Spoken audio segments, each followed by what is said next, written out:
ഇപ്പോൾ ഇവിടെ പറയുന്ന ഒരു സാക്ഷ്യത്തിലൊരു മായയുണ്ട്, ഒരു സുശീലയുണ്ട്. നാട്ടുകാരാണ്, ചേർത്തലക്കാരാണ് ഇവർ. അപ്പോൾ സുശീലയുടെ മകളാണ് ഈ മായ. മായയെ ഒരു അവളുടെ ഏജൻസി പറ്റിച്ചു എന്നാണ് പ്രശ്നം. ഈ കേസ് സ്റ്റഡി പോണത് ഇങ്ങനെയാണ്, ആ സാക്ഷ്യം പോണത് ഇങ്ങനെയാണ്. മായയെ ഏജൻസി 5 ലക്ഷം രൂപ വാങ്ങിച്ച് ഇവർ ഗൾഫിൽ ജോലി കൊടുക്കാമെന്ന് പറഞ്ഞു. പക്ഷേ കഫീലിന് അവിടെയുള്ള വിസ നമുക്ക് തരുന്ന ആളിന് ഏജൻസി പൈസ കൊടുത്തില്ല. ആ പൈസയും കൊണ്ട് ഏജൻസി മുങ്ങി. ഇപ്പോഴേ കഫീലിൻ്റെ പേരിലാണ് ഇവിടെ വിസ നിൽക്കണത്. അവരാണെങ്കിൽ അത് കാരണം എന്ത് പറ്റുമെന്ന്, ഇവരുടെ ജോലിയുടെ പകുതി ശമ്പളം കഫീലിന് പോവും.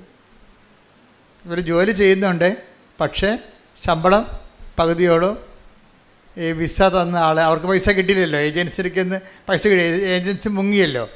അപ്പോൾ ആ പൈസ അവർക്ക് കിട്ടാൻ കാരണം ഇവരെ വെച്ചുകൊണ്ട് അവർ കാശുണ്ടാക്കുകയാണ്.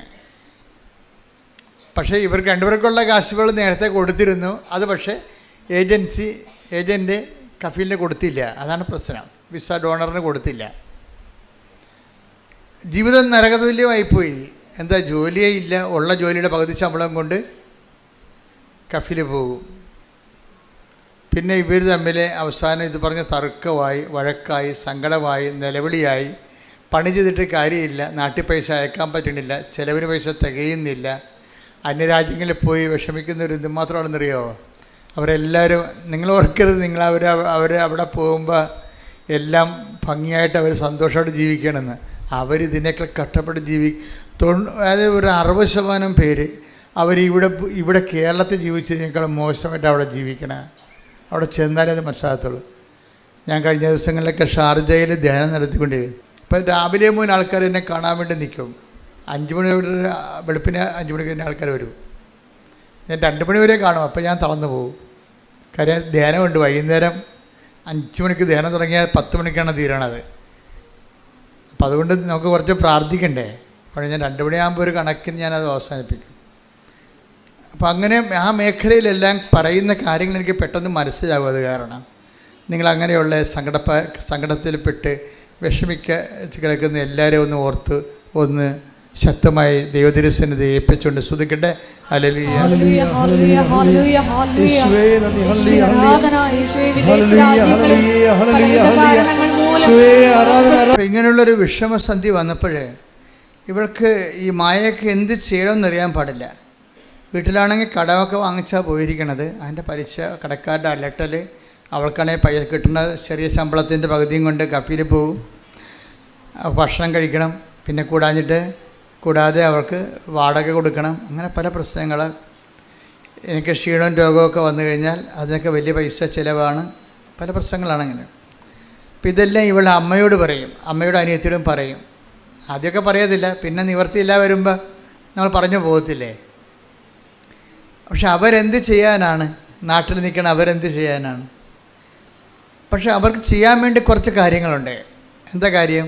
ഒന്ന്, അവർക്ക് ഉടമ്പടി ചെയ്യാം. അതാണ് സംഭവം. ചിലർ എന്നോട് പറയും, ഞാനവിടെ ചെന്നപ്പോൾ എന്നൊക്കെ വിളിച്ച് അവർ പറഞ്ഞ വിമർശനം. ചിലർ പറഞ്ഞത്, അച്ഛൻ ഈ ജീവിത പ്രസംഗങ്ങളാണ് എപ്പോഴും പറയണത്, മാതാവിനെ കുറിച്ചേ പറയത്തുള്ളൂന്ന്. ഞാൻ പറഞ്ഞു, മാതാവ് ആണ് ജീവിത പ്രശ്നം എടുക്കുന്നത്. അവർക്ക് വീഞ്ഞില്ല, ജോലിയില്ല, വീടില്ല, വിവാഹം നടക്കണില്ല, രോഗമാണ്. എന്തൊക്കെ ഈശോടുത്ത് പറയണതാരാണ്? മാതാവല്ലേ. പിന്നെ നമുക്ക് എന്താണ് ജീവിത പ്രശ്നങ്ങളെന്ന് പറയുമ്പോൾ? ജീവിത പ്രശ്നങ്ങളൊന്നും ഇല്ലാത്തവർക്ക് ചിലപ്പോൾ എൻ്റെ പ്രസംഗങ്ങൾ ചിലപ്പോൾ അവർക്ക് അഫ്ലുവൻ്റായിട്ടൊക്കെ ജീവിക്കുന്ന ആൾക്കാരല്ലേ.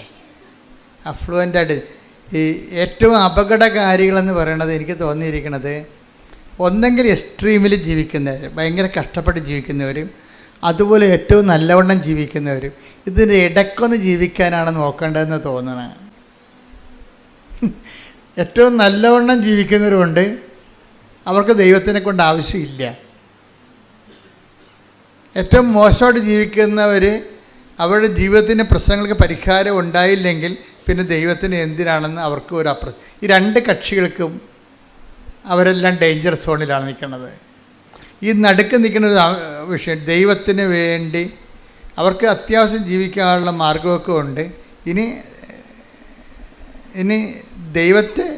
എൻ്റെ കൂടെ അവർക്ക് ജീവിക്കണമെന്ന് ആഗ്രഹമുണ്ട്. അപ്പോൾ അവർ ദൈവത്തെക്കുറിച്ച് പറയാൻ ഞങ്ങളെപ്പോലുള്ളവരെ വിളിക്കുകയും. പക്ഷേ ഉള്ള പ്രോബ്ലം വെച്ച് കഴിഞ്ഞാൽ നമ്മൾ എല്ലാവർക്കും ഇപ്പോൾ അവിടെ ഞങ്ങളെ വിളിച്ചവരെ, ഞാനും ഇപ്പോൾ ഒരു ഷോജു എന്നും പറഞ്ഞൊരു ഷോജു, പിന്നെ ഒരു വത്സല, ഇവരാണ് എൻ്റെ അച്ഛന്മാരൊക്കെയാണ് അതിൻ്റെ ആധികാരികമായിട്ടുള്ള കറസ്പോണ്ടൻസ് ഉണ്ടെങ്കിലും ഇതിൻ്റെ മോഡുലേറ്ററായിട്ടൊക്കെ നിൽക്കുന്നവർ ഇവരാണ്. അപ്പം ഞാൻ രാവിലെ ആൾക്കാരെ കാണുന്നതിന് മുമ്പ് ഇവരുമായിട്ട് കുറച്ച് നേരം ഇരുന്ന് പ്രാർത്ഥിക്കും. കുറച്ച് നേരം ഇരുന്ന് അങ്ങനെ പ്രാർത്ഥിച്ചതിന് ശേഷം ധ്യാനത്തിൽ ഈശോ എന്താണ് ഇപ്പോൾ ചെയ്തുകൊണ്ടിരിക്കുന്നത്, ഇതിൻ്റെ സ്റ്റാറ്റസ് എന്താണ്, ഇതിൻ്റെ സ്റ്റാറ്റസ് എന്താണെന്ന് നോക്കാൻ, സ്ഥിതി എന്താണ്, ധ്യാനത്തിൻ്റെ സ്ഥിതി, ഇത് ധ്യാനം നന്നായിട്ട് വേണം പോകുന്നത്, അതോ ധ്യാനത്തിൻ്റെ അകത്ത് വല്ലതും കറക്ഷനുണ്ടോ, കർത്താവിന് എന്തെങ്കിലും കാര്യങ്ങൾ ഇതിൻ്റെ അകത്ത് കൂട്ടിച്ചേർക്കാനോ അത് കറക്റ്റ് ചെയ്യാനോ ഉണ്ടോ എന്നറിയാൻ വേണ്ടി ഞാൻ എപ്പോഴും അപ്പോഴും മാത്രമല്ല, ഞാൻ എപ്പോഴും ഇങ്ങനെ ഒരുവിധം പ്രാർത്ഥിക്കാൻ ദൗത്യമുള്ളവർ, ഈ ദൗത്യമുള്ളവർക്കുള്ള പ്രശ്നം എന്താണെന്നറിയാമോ? ദൗത്യമുള്ളവർക്ക് കൃപയുണ്ടാകും. അതുകൊണ്ട് ഞാൻ ദൗത്യമുള്ളവർ, ചുമ്മാ പ്രാർത്ഥന മാത്രമുള്ളവർ ഞാൻ അക്സെപ്റ്റ് ചെയ്യത്തില്ല. കാര്യം കൃപ, അത് പ്രാർത്ഥന മാത്രമുള്ളവർക്ക് അനുഗ്രഹം ഉണ്ടാവും, പക്ഷേ ദൗത്യമുള്ളവർക്ക് കൃപയുണ്ടാവും. അതുകൊണ്ടാണ് ഈ പൗരസപ്പോ ഇപ്പോൾ ഒന്ന് കോറിന്തോസ് 15 എടുത്തേ മോനെ, 15:10 എടുത്തേ. 1 കോറിന്തോസ് 15:10. 1 കോറിന്തോസ് 15:10. ഞാൻ എന്തായിരിക്കുന്നുവോ അത് ദൈവകൃപയാലാണ്. എൻ്റെ മേൽ ദൈവം ചൊരിഞ്ഞ കൃപ നിഷ്ഫലമായി പോയിട്ടില്ല. നേരെ മറിച്ച് മറ്റെല്ലാവരെയും അധികം ഞാൻ അധ്വാനിച്ചു. എന്നാൽ ഞാനല്ല, എന്നിലുള്ള ദൈവകൃപയാണ് അധ്വാനിച്ചത്. Praise Lord. അപ്പോൾ ഈ അധ്വാനിക്കുന്നവർക്കാണ് കൃപയുള്ളത്. അത് ഈ ഉടമ്പടിയിൽ ഇത്രയും പവറായിട്ട് കത്തിക്കാൻ കാര്യം ഇതിൻ്റെ അകത്ത് അധ്വാനമുണ്ട്. അല്ലാതെ പ്രാർത്ഥന മാത്രം, ചുണ്ടിൻ്റെ അധ്വാനം മാത്രമല്ല ഉള്ളത്. നിങ്ങൾക്ക് ആധ്യാത്മിക പാപ്പരത്വം സംഭവിക്കുന്നത് നിങ്ങൾക്ക് ചുണ്ടിൻ്റെ അധ്വാനം മാത്രം ഉണ്ടായി. കർണക്കൊന്ത 33 പ്രാവശ്യം ഇല്ലേ, വിശ്വാസ പ്രമാണം 45 പ്രാവശ്യം, ചുണ്ടിൻ്റെ അധ്വാനം മാത്രമേ ഉള്ളൂ. ഇത് അധ്വാനമായിട്ട് ദൈവം കണക്കാക്കണില്ല. ചുണ്ട് അധ്വാനിക്കാൻ തന്നിരിക്കണമല്ല, കൈയും കാലമാണ് അധ്വാനിക്കാൻ തന്നിരിക്കണേ. അപ്പോൾ അധ്വാനിക്കുന്നവനാണ് കൃപയുള്ളത്. അതാണ് 1 കൊറിന്തോസ് 15:10. ഞാൻ എന്തായിരിക്കുന്നുവോ പറഞ്ഞ ഞാൻ എന്തായിരിക്കുന്നുവോ അത് ദൈവകൃപയാലാണ്. എൻ്റെ മേൽ ദൈവം ചൊരിഞ്ഞ കൃപ നിഷ്ഫലമായി പോയിട്ടില്ല. നേരെ മറിച്ച് മറ്റെല്ലാവരെയും അധികം ഞാൻ അധ്വാനിച്ചു. എന്നാൽ ഞാനല്ല, എന്നിലുള്ള ദൈവകൃപയാണ് അധ്വാനിച്ചത്. അപ്പോഴേ അധ്വാനിച്ചത് എന്താണ്? എന്നിലുള്ള ദൈവാനുഗ്രഹമല്ല, പിന്നെന്താണ്? എന്നിലുള്ള ദൈവകൃപ. ദൈവകൃപയാണ് അധ്വാനിച്ചത്. ദൈവകൃപ എന്ന് പറഞ്ഞാൽ എന്താണ്? ദൈവത്തിൻ്റെ ശക്തി. അതാണ് 2 കൊറിന്തോസ് 12:9. എന്താണ്? ബലഹീനതയിലാണ് ദൈവത്തിൻ്റെ കാര്യം. 2 കൊറിന്തോസ് 12:9 പറയാതെ കൃപാസനം നിലനിൽക്കത്തില്ല. കാര്യം കൃപാസനം എന്ന് പറഞ്ഞാൽ കൃപയുടെ ഇരിപ്പിടമെന്ന് എൻ്റെ അർത്ഥം അല്ലേ. അപ്പോൾ അത് പ്രൊമോട്ട് ചെയ്യണതെല്ലാം എന്താണ്? ഗ്രേസാണ് പ്രൊമോട്ട് ചെയ്യണത്. അപ്പോൾ ഗ്രേസ് എന്ന് പറഞ്ഞാൽ എന്താണ്? അത് ദൈവത്തിൻ്റെ ശക്തിയാണ്. ഈ ദൈവത്തിൻ്റെ ശക്തി ഉള്ളവർക്ക് മാത്രമേ അധ്വാനിക്കാൻ, ദൈവത്തിന് വേണ്ടി അധ്വാനിക്കാൻ പറ്റത്തുള്ളൂ. ദൈവത്തിന് വേണ്ടി അധ്വാനം എന്താണ്? കർത്താവിനെ അറിയാത്തവരെ അറിയിക്കുക, അറിഞ്ഞവരെ, അതാണ് അധ്വാനം. ദൈവത്തിന് വേണ്ടിയുള്ള അധ്വാനം അതാണ്. ദൈവത്തിന് വേണ്ടിയുള്ള അധ്വാനം ഉള്ളവരെയാണ് ഞാൻ സാധാരണ മധ്യസ്ഥ പ്രാർത്ഥനയൊക്കെ കണ്ടുപിടിക്കുന്നത്. അവർക്ക് ദൈവത്തിന് വേണ്ടി ജോലി ചെയ്യാൻ പറ്റുമോ? കർത്താവിനെ അറിയാത്തവരെ അറിയിക്കുക. അയ്യോ ഞാനെങ്കിലും പറയത്തില്ല, ഞാനെങ്ങനെ പറയും? ആൾക്കാർ വഴക്കിട്ട് അപ്പോൾ ആൾക്കാരെ പേടിക്കുവർ. അതായത് ദൈവകൃപ ഇല്ല എന്നുണ്ടെങ്കിൽ കൃപാസനം പത്രമൊന്നും കൊടുക്കാൻ പറ്റത്തില്ല. അവരെന്ത് പറയും? അയ്യോ ആൾക്കാർ വല്ലതും പറഞ്ഞാൽ എന്ത് ചെയ്യും? ഇവരെന്തെങ്കിലും പറഞ്ഞാൽ എന്ത് ചെയ്യുമെന്ന്. അതുകൊണ്ട് അവർ ന്യൂട്രലായിട്ട് നിൽക്കും. അല്ലെങ്കിൽ എവിടെയെങ്കിലും കൊണ്ടുപോയി കൃപയില്ലെന്നുണ്ടെങ്കിൽ വല്ല കുമ്പസാരക്കൂടിൻ്റെയൊക്കെ അടുത്ത പള്ളിയിലാണ് കൊണ്ടുപോയി വെച്ച് മാറിക്കളയും. അത് കൃപയില്ലാഞ്ഞിട്ടാണ്. അവർ കൃപയില്ല, കാര്യം അധ്വാനിക്കാൻ പറ്റണില്ല അവർക്ക്. ഇപ്പോൾ ചിലർ പറഞ്ഞു ഞാൻ ഓർഫനേജിൽ പോയി, ഞാൻ ഓൾഡ് ഏജ് ഹോമിൽ പോയി, ഒരു ദിവസം അവരുടെ കൂടെ താമസിച്ചു, അവരുടെ പഴയ മുഷിഞ്ഞ ഉടുപ്പെല്ലാം ഞാൻ വാങ്ങിച്ചിട്ട് ഞാൻ വാഷിംഗ് മെഷീൻ കൊണ്ടിട്ട് കഴുകി അവർക്ക് തേച്ച് കൊടുത്തു. അവർക്ക് അല്ലെങ്കിൽ ഞാൻ ഒരു ദിവസം അവിടെ പോയി ഭക്ഷണം ഉണ്ടാക്കി കൊടുത്തു. അവർക്ക് അധ്വാനമാണ്, കർത്താവിന് വേണ്ടിയുള്ള അധ്വാനമാണ്. അതെന്തുകൊണ്ടാണ്? അത് കൃപയാണ്. അപ്പോൾ നിങ്ങൾക്ക് അധ്വാനിക്കാൻ തോന്നണില്ല എന്നുണ്ടെങ്കിൽ ഉടമ്പടി മുന്നോട്ട് പോകത്തില്ല. അതാണ് പ്രശ്നം. കാര്യം എന്താണ്? ഉടമ്പടി അവൻ പറയണ പോലെ ചെല്ലുകയല്ലല്ല, അവൻ പറയണ പോലെ അധ്വാനിക്കുകയാണ്. അതാണ് പ്രശ്നം. മറ്റു പ്രാർത്ഥനകളും ഉടമ്പടിയും തമ്മിലുള്ള വ്യത്യാസം അതാണ്. ഉടമ്പടി അവൻ പറയണ പോലെ ചെയ്യുകയാണ്. അപ്പം അതെല്ലാം ചൊല്ലുകയല്ല. നമുക്ക് ഈ 100 കൊല്ലം 1000 കൊല്ലം ഒക്കെ ആയിട്ടും ക്രിസ്ത്യാനിറ്റിയിൽ എത്ര നിങ്ങൾ പുതിയ ധ്യാന രീതികളൊക്കെ ഉണ്ടായാലും മനുഷ്യൻ പണ്ടേ ചെണ്ടയും കോരും ശങ്കരൻ തെങ്ങ തന്നെയാണ്. ചുണ്ടിൻ്റെ അഭ്യാസം അറിയാൻ പാടുള്ളത്. അതാണ് വിഷയം. അതാണ് അതിൻ്റെ വരുന്നത്. ഉടമ്പടി എല്ലാത്തിനേക്കാൾ വ്യത്യസ്തമാക്കുന്നത്. ഇപ്പോൾ ഫാദർ ആൻ്റണി ഓക്കാമിൻ്റെ സാക്ഷ്യമില്ലേ? ഇപ്പോൾ ഒരു 11,000 ആൾക്കാർ കണ്ടു രാവിലെ.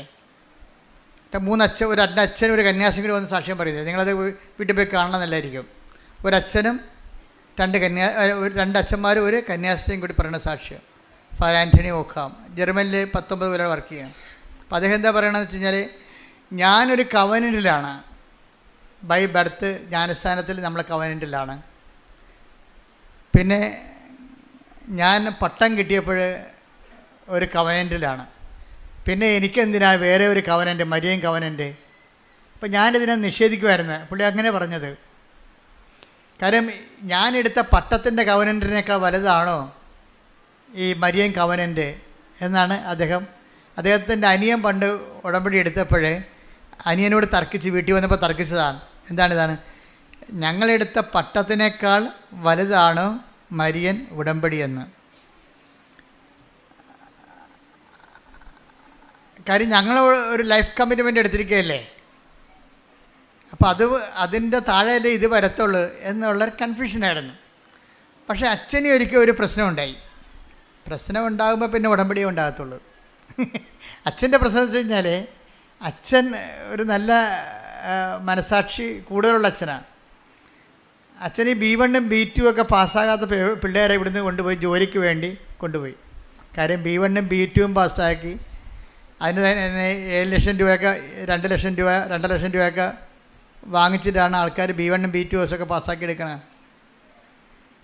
അതിനുശേഷം പിന്നെ ഏജൻറ്റിന് കാശ് കൊടുക്കേണ്ടി വരുമ്പോൾ അത് 46 ലക്ഷമൊക്കെയാണ് വരണത്.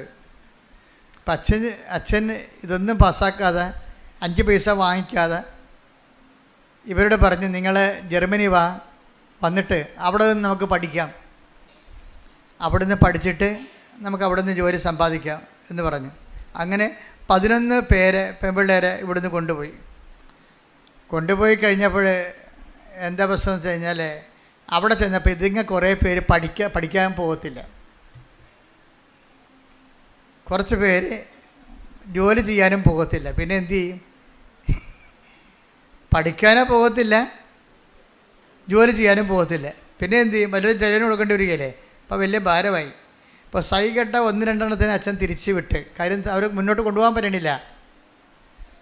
പക്ഷേ ഈ ആൾക്കാർ തിരിച്ച് വന്ന് നാട്ടിൽ വന്നേച്ചും തിരിച്ച് സ്വന്തം വിസയിൽ അവിടെ വിസ ഉണ്ടായിരുന്നല്ല, ആ വിസയിൽ അവിടെ തിരിച്ച് വന്നിട്ട് അച്ഛനെതിരെ കേസ് കൊടുത്തത്.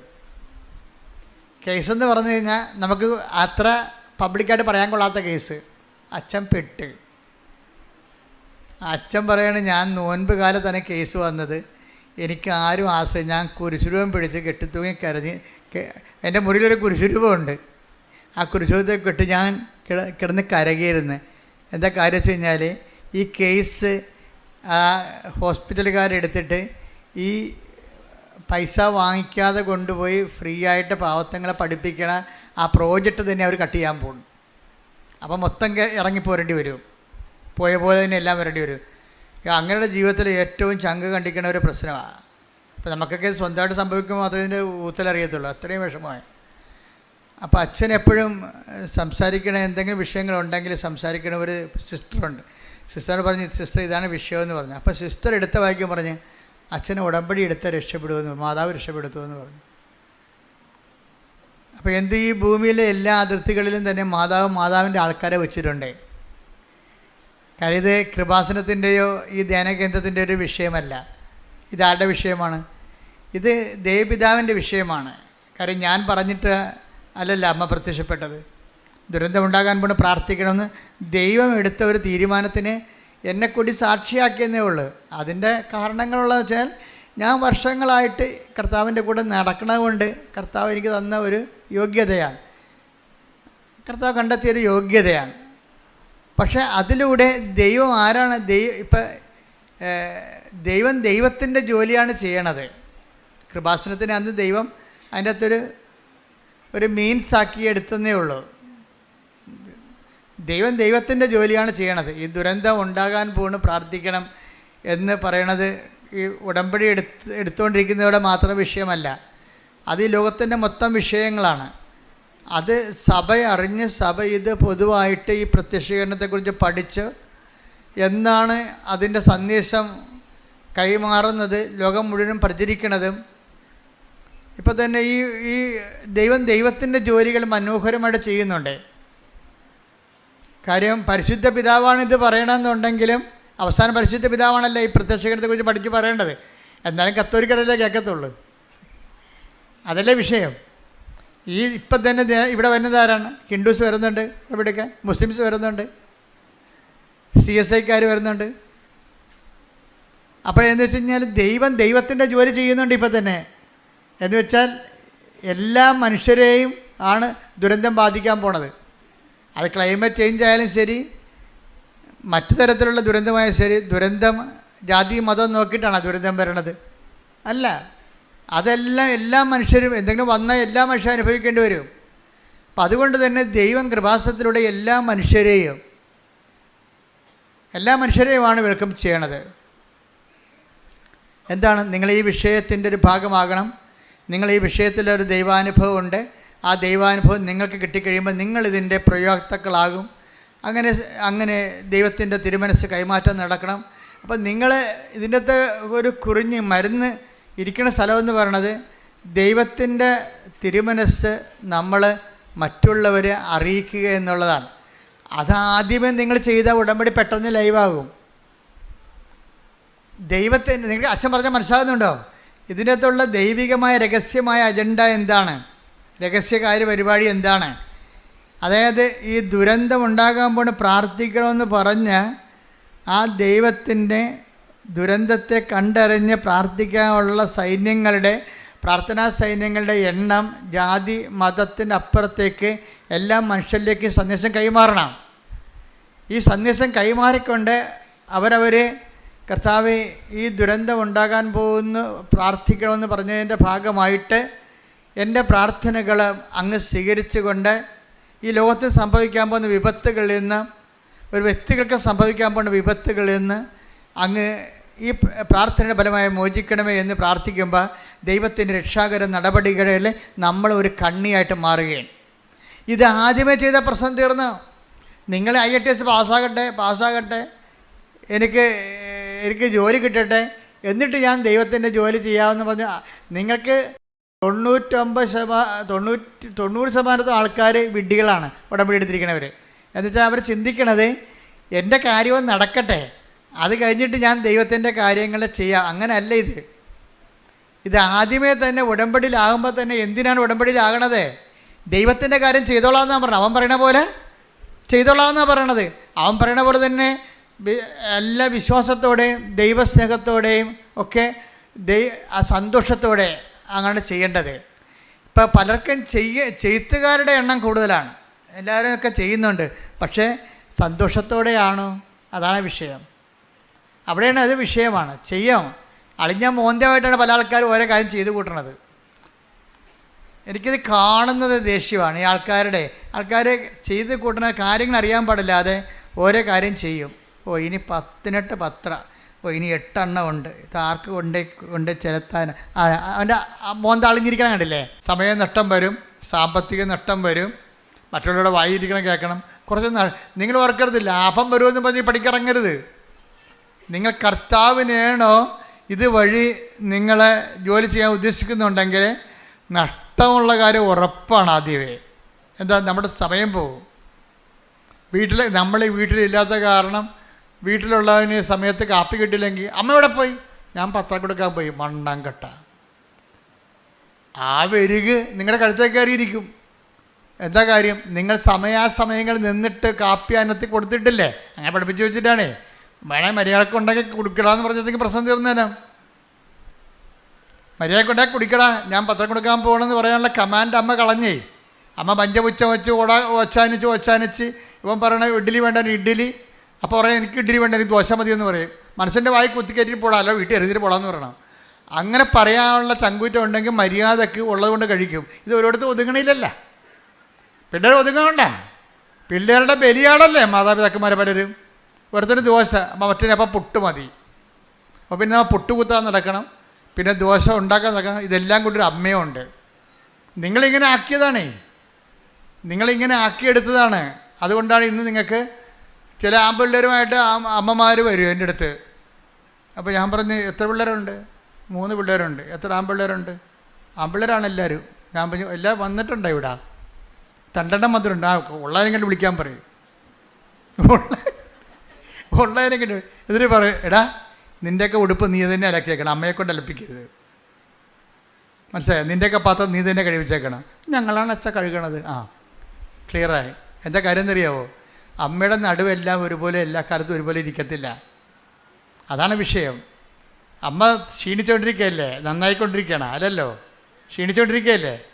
അപ്പോൾ ഇവരെ സംബന്ധിച്ചിടത്തോളം നാളെ കാലങ്ങളിൽ നിങ്ങൾ അവരുടെ ഉടുപ്പും തൂവാലും എല്ലാം അവരുടെ കല്യാണത്തിന് സമയത്ത് വരെ നിങ്ങൾ അലക്കി തേച്ചു. അത് ഞാൻ അലക്കിയാലേ ശരിയാകത്തുള്ളൂ. പിന്നെ അത് നിങ്ങളുടെ ചിന്തയാണ്. നിങ്ങൾ അവിടെ ആൾ കളിക്കാൻ വേണ്ടി ഉണ്ടാക്കിയിട്ടുള്ള നിയമമാണ്.